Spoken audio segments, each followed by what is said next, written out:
Yo, yo, yo, what's up? Coach TJ here. Okay, this is day number 2.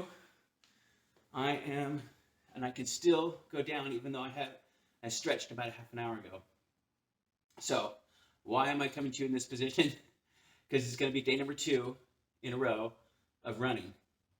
Now, I don't normally promote running every day in a row, but I did that for a reason, and because I was recovering from such bad injuries that every other day ended up being one of the recipes to get out of that. And then a rigorous stretching mobility routine that's now been evolving and growing. And now I'm in a coaching program with Ben Patrick of ATG that's now taking what I used, and that's part of the Warrior Dad method. It evolved me so far. I made so much progress, so many gains, literally from not able to run up a steep driveway without limping for a week from my calf and Achilles tendon issues, and the rest of my body's imbalances and all my other injuries that I had at the time. So I went from literally not being able to lift weights, not do squat. I couldn't do a squat. I couldn't lift weights. I couldn't run. I definitely couldn't run up a mountain anymore, which was my favorite thing because previously I was an amateur competitive top 10 trail racer in my region. So I went from all that. I went from totally riddled with injuries, 40 pounds overweight, all the blah, blah, blah. I was a mess. Not able to do much of anything, to able to run up mountains, lift weights, be in the best shape of my life, do all these amazing things and all this stuff. Now, I've got some new things that I'm working on developing. And so Coach TJ here is going to be his own guinea pig. So I want to see if I can run every day in a row, except for leg day. I want to make that one exception. I think that's a smart, healthy choice. But it's going to be followed by this strict strength and mobility routine. Obviously, I'm going to continue all my strength training because that's part of one of the most important things we can do. Even if we're an endurance athlete, even if we're a competitive triathlete or long distance cyclist or trail runner or ultra marathoner, for gosh sakes, the importance of weight bearing exercise, especially over 50, and it exponentially gets more important as we get over 50 and over 60. It is so vitally important. The weight bearing exercise is one of the number one most important things you should do, far and above over cardio or anything like that. Now, as us endurance, we have a passion for endurance sports and we love doing things that are cardiovascular. That's great. But if that's all we do, it's way too imbalanced. And we have all these other things because of modern life. We sit too much at our computers, at our desks. All these things, the way that we live our modern lives is bad for our biomechanics. It breaks down our body's balanced biomechanics. So we need to impose that gravity onto our body.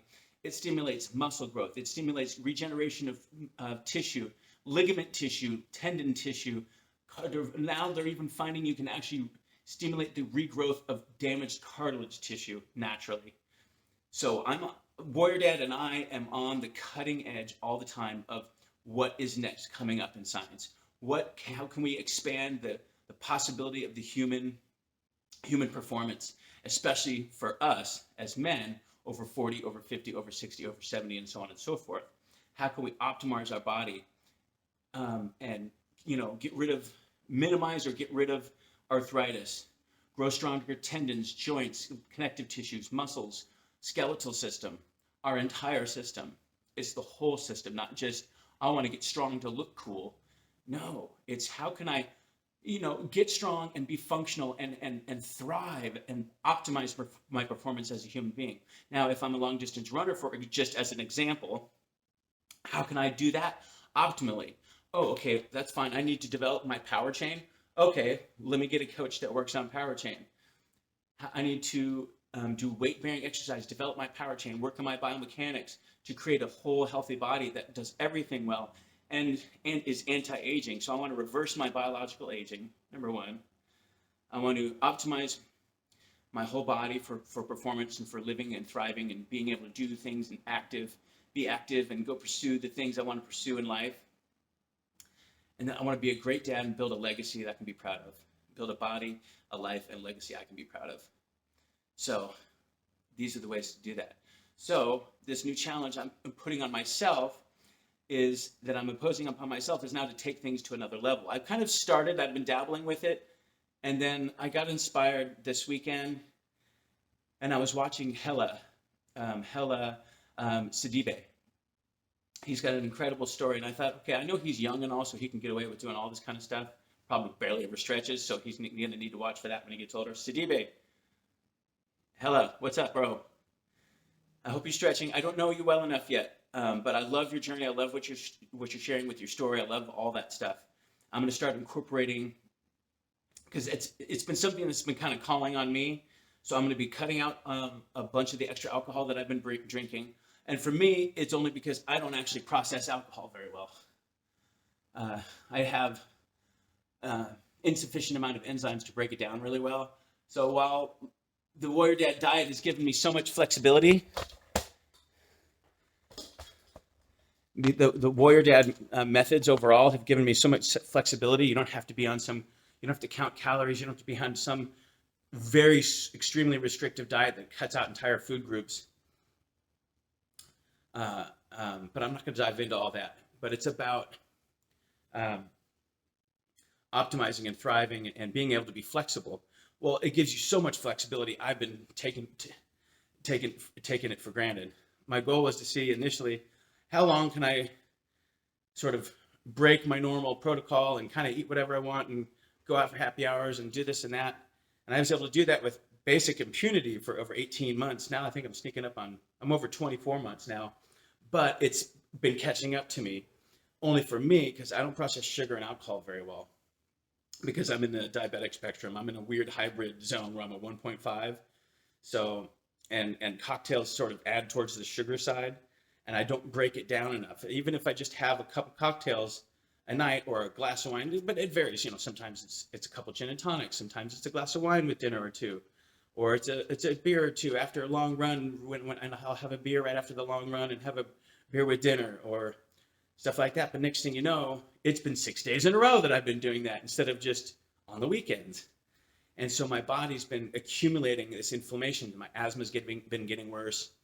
I've been getting a little bit of upset belly gut, and it'll bloat up from the beer, and then it'll go back down and stuff like that. So number one, I want to clean that part of my system out. Number two, I want to see if I can finally evolve past not being able to run every day in a row. So I started throwing in a back-to-back run, and that's been feeling pretty good. So now I thought, well, gosh, and now that I'm working on all this extra mobility stuff, I'm working on ankle mobility. So the reason I can even talk about breaking my normal protocols of not running more than 2 days in a row, and because it used to be basically every other day, and for when I coach people, it's an important part of kind of reeling them back, dialing in their power chain, and preventing them from getting because they're already getting so banged up and injured. So it's like, okay, let's dial it back. Let's not run more than 2 days in a row. We're going to incorporate strength training in, and these Warrior Dad methodologies and these different protocols, injury prevention protocols. Get your biomechanics dialed back in, get your power chain lined up, get your body start lining up properly. And now I want to lead by example. I'm going to start running every day and experimenting with these increased mobility drills that I'm doing to make it where I can put my knees over my toes with ease, which I'm starting to be able to do. Instead of having that pain in my knees, now I'm actually able to do it. And I'm a guy with with bad knees and bad hip that I've never had surgery on. So I've been healing everything naturally. So now this is a continuation of that. I want to push these boundaries just a little bit, only under the guise and under the protocol, or under the umbrella of, or under the agreement that I basically will be doing these increased mobility movements and exercises on a daily basis. So on a daily basis, whether I'm running or not, because there's only going to be 1 day a week when I'm not technically running, and that's going to be leg day. I want to devote that day to leg day, and I'm going to run every morning. Sometimes I can move that to the afternoon, but I'm going to run every day, and then I'm going to maintain my power chain and strength training workouts to maintain the quality and health of my body and my joints and my connective tissues and my ligaments, and all the protocols that have transformed my body so far and so much already, and for other people that I've helped transform their bodies and heal their bodies as well. So we're going to continue on that theme. I'm gonna clean things up a little bit. I'm gonna push down and cut out the sugars just for me. I'm gonna cut down the alcohol and the sugars, and then I'm gonna be doing these increased mobility drills, and I want to get to the point where I can one of the because basically we're going to be getting certified as a as mobility coaches to this next level. We're going through this next whole nother level that's on the cutting edge of mobility training and rehabbing joints, ankle joints, knees, hips, shoulders, neck. So right up the power chain, and wrists and shoulders. I don't know if I said those yet. So I'm going to work on healing, kind of the next level of healing, because I've healed all those things up to such a great degree in my own body, because I was literally riddled with injuries. And so now I'm learning how to take all that stuff to a whole nother level, because there's these couple coaches. There's only a few coaches in the world that even know about this, that are pushing the edges. And like guys like Ben Patrick, that now he's training NFL players, baseball players, NBA, basketball players, professional athletes, actual professional athletes, instead of getting surgeries, to go into him, and they're working through his program and building bulletproof knees and bomb-proof bodies and overcoming their injuries. And this one guy, I can't think of his name right now. He was almost out of the NFL. He was in the NFL for like 3 years and was falling apart with injuries, and they almost kicked him out. And he said, can you give me 6 months with this coach? I think I can rehab myself and come back stronger next season. And they said, okay, we'll give you this off season. We'll give you this 6 or 8 months or whatever it was. And he worked with Ben Patrick on this sort of, it's already in the family of the concepts that I was working on, but now he's kind of perfected some of them and taken them to another level and applied it more towards knees, ankles. And now he's evolving all the way up to body. And I'm like, oh my God, he's doing what I'm doing, but he kind of took it to another level. I'm like, this guy's awesome. And so we've been talking back and forth, and so I'm going to be going through their brand new certification program and become one of the only certified ATG coaches in the world. And then we're going to build our physical gym here and have an ATG certified gym. A private facility where we can train the locals, but we're going to still offer all of this training to you guys mobily as well. I'm going to be, as we evolve and grow with it, we're going to be filming tutorials and videos and incorporate those videos and tutorials into our Warrior Dad program. So if I'm coaching you and you have, a knee injury, a shoulder injury, a wrist injury, or whatever it is, an ankle injury, we already work on those things, and now we're going to be applying these even newer cutting-edge methods to those things to make you bomb-proof and bulletproof and able to do the things that you want to do. And if you can dream it, you can do it. And that's what I'm going to do right now. I've always wanted to be able to run every day in a row. I held that back because I know that was an important part of my recovery and rebuilding myself. Was like, okay, let me pull back. Let's run every other day. Let's rebuild the power chain, rebuild this, rebuild that. And so we did that, and there was a couple times I pushed some boundaries and experimented with some CrossFit things and some sprint drills, but I wasn't doing certain things in the mobility side yet, and it ended up biting me in the butt. It was also too much, like doing sprints one day and then doing sprints a couple times a week on top of the running, the hill training I was already doing, and on top of the squats, and I was doing too much. So I pushed those boundaries a little too much. So then I pulled back, and then I've been rebuilding, and now I've got a really good base. So now I'm gonna add another layer, but with a whole level of knowledge, and I'm taking that ego out. I'm not going to this CrossFit style class thing that I started going to. I was learning certain things from that coach. He's like, oh, while we're training, why don't you get here early? I want you to go through this class. And to show how awesome I am and how superhuman Warrior Dad is, I'm like, I got this, no problem. So I would go and do that 45-minute, hour-long class or whatever it is, then do his training, then do my own training afterwards on top of that. It was just a perfect storm. It was a little too much. So I'm in the rebuilding, and now I'm going to add this whole nother layer where I'm going to I want to be able to run every day in a row if I want to. I want to ultimately be able to do some ultra long distance events, some multiple day events, and things like that. So that's always been a dream of mine. So I want to pursue that dream, and I want to. So I'm going to be cleaning up my body, getting rid of the little beer belly that I've developed. I'm still strong as hell, in amazing shape. I mean, I just ran 12 miles the other day. I ran 3.5, 4 miles this morning, 3.5 miles yesterday. Saturday, I ran 12 miles. I lift weights every other day, like several days a week. But I've got this little beer gut from the alcohol because my body, like my doctor and I had talked about, he's like, you just have one of those bodies where you're a little bit insufficient in the enzymes that break down sugar and alcohols. Alcohol in particular, he says you probably are lacking this one particular enzyme that breaks down the acetone, because alcohol breaks down to this acetone molecule, but the acetone can't stay long in the body because it's really bad for the body. It's poisonous, so the body needs to break that one down quicker. Well, with my body and with some people, they have insufficient enzymes that break down that acetone molecule, so the acetone molecule hangs out a little too long and causes inflammation. And that's probably the category that I fit in, according to my doctor. So the insurance, we didn't get it. I don't want to get into getting the insurance to cover all the testing necessary for that, because it's very optional. It's like, well, just don't drink then. It's like, oh, okay. So I think I'm just going to cut out drinking again, let my body heal, and see how that makes me feel. If I feel great, I'm just going to continue with that. I do smoke a little bit of cannabis. I do that in the evenings. It's not an all day thing. It's not a daytime thing. It's just in the evenings. Helps calm my crazy butt down. But I need to cut that down as well, because I've noticed that getting a little bit more frequent. And we've been going to a lot of summer parties lately. And then when I go to the party, I do more of that than I normally would do ever at home.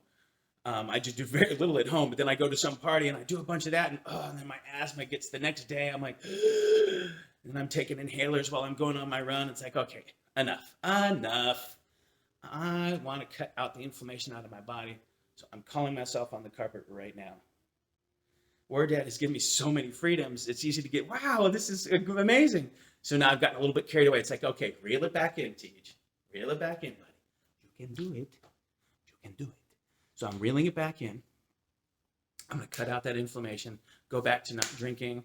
I'm not saying I'm not drinking forever. If it's for our anniversary, I can have a glass of wine or something like that. But I'm going to cut out the having to order, wanting the urge and the reward of ordering a cocktail with my dinner when we go out to eat. So much, and that's starting today. Boom. So this is day number 1 on that. Day number 2 on running and increasing my mobility. Now let's see. Even if I've been on this thing this whole time, because I used to get stiff after I would run and then do my stretching, and then I'd still stiffen up. So I'm working on this mobility, and let's see if I can go back down into this. A little tighter, but as I sit here for a minute, it settles back in, and the longer I stay here, the more I can feel the muscles relax, and because the test is, we have to close your fingers in here and have that on a test. So if it's here and your fingers are still exposed, that's not enough mobility. I need to be able to close those fingers in there and not be able to pull my fingers out. That's one of the tests. So I can still go into this. That is huge progress right there. Boom.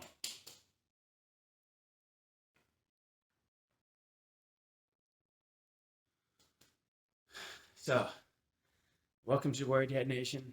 Do you have injuries? I mean, if you've got some injuries or what's going on with you, I mean, most of the guys, because as dads, when we show up at 40, 45, 50, 55, whatever our age is, we usually bring a lot of baggage with us. It's like, hold on, I'm here, but hold on, let me finish getting my luggage in here. Bring it with me. Okay, what's in the luggage for you? Sore right shoulder, a lot of pain in the left shoulder, bad right elbow, bad right knee, bad hip. And we have this, we start unpacking all of these ailments. These ailments, that we start unpacking, become all the valid excuses of why we can't get in shape right now. Don't you feel sorry for me? I have all these injuries. I have all these problems. That's our inner voice saying, see, feel sorry for me. I've got all these excuses. Aren't they good excuses? They're really valid. I do have a knee injury. I have a bad hip. I have a bad this, that, the other thing. That was me too. So did I. We all have valid excuses. The only thing is, they're all bullcrap. They are valid, but they're fixable, healable, solvable. One brick, one step at a time. And so that's one of the things I do. I help dads come to the table, throw out all the BS that they're buying online, or they're getting, they're going to whatever gym du jour, and they're going on the cardio, and they're doing some elliptical stuff, and maybe they'll go, well, I lifted weights, so what did you do? Well, they just like push this a couple times, push that a couple times, do a couple of arms, do some bench press real quick. Okay, I'm good. But that's better than nothing. And then a lot of us don't even get to that point because we don't even know where to start from. So I'm getting hungry, so I'm going to get some breakfast going. But I'm back from my run. I wanted to share with you that. And if any of this is sounding familiar to you, it is solvable. We can fix all of that. And now we can even fix it to a whole nother level where we're working on not just injury resistant, but like we're working on bomb proofing the human body. And I am my own patient as well. So I am working on some really great stuff, and I'm excited to bring you along for the ride. So today was day number 2. Tomorrow is leg day. Gosh, it shows I want to run every day. I wonder if I really back down. Do I just run every day so it's a simple rule? And then do I still run on leg day? That's the question. Should we try it tomorrow as an experiment? I don't know. Maybe I'll tune in tomorrow. Maybe I go on a really, really light run in the morning, and then just so that I get enough blood flow, like just bang out little 3 miles. Because for me at this point, 3 miles is just like, boo-boo, no, that's no big deal. So I should go do that because that loosens everything up so I can do all the mobility drills and all the stretching and all the stuff. And then I'll do legs tomorrow in the PM. So I'll just get up in the morning, go out, bang out a quick little half an hour, 40-minute run, whatever. I've been averaging out from my little short ones where I'm doing multiple days in a row because I don't want to just start off, because I could go run 12 miles, but then that's going to be stupid because now I'm hampering how much I can do tomorrow, and I'm creating the opportunity for injury. So in the beginning, I'm going to start these back-to-back runs on much lower mileage than I'm used to. I'm used to doing a big run and then give myself a day to do strength training and do other things, and then every other day is when I do the next big run. So I've been averaging anywhere from a 7-mile run to a 12-mile run. But now I want to cut that down a little bit in the beginning and make it into these bite-sized chunks so my body can adapt to it. The tendons, the ligaments, and everything can adapt. So we're going to do some adaptation, and we're going to build that body up slowly. So I am thinking about maybe I will just do it every day in a row and not skip leg days. Is that smart or not? I'm going to put some thought to that. I can see how it feels tomorrow. Let's just do that. I'll get up, I'll do a light run tomorrow, and then I'll back off the weight on my leg workout. I'm going to do the leg workout. I'm going to focus on the areas of my body that need the most development, certain parts of my glutes, hamstrings, VMO, the vastus medialis oblique, this part in here. This is important for knee health and keeping your knees healthy and injury-free. Tibialis anterior is super important to actually train that. People always skip that. I don't know anybody that trains the tibialis. That's one of the reasons we have an epidemic of knee injuries. The guys that are training the tibialis don't have knee injuries. Newsflash. So that's something that we've been adding to the Warrior Dad method that we're borrowing from Ben Patrick, and then we're become certified in his thing, and we're going to be able to teach it on a whole nother level. So I've got to build up the muscles that are in front here. There's a couple here. There's another one that's sort of in the front that ties up into the almost into the soleus and the calves. And so we want to hit the muscles on all sides of the power chain, not just calves and hamstrings and glutes and quads, but also the tibialis, the muscles in the front of from the knee down. Those are really important to developing strong knees. And then really important to that, strong ankles and ankle mobility. So it's all interconnected. I've gone on for so long, but anyways, I wanted to share this important message with you. This is what we're doing.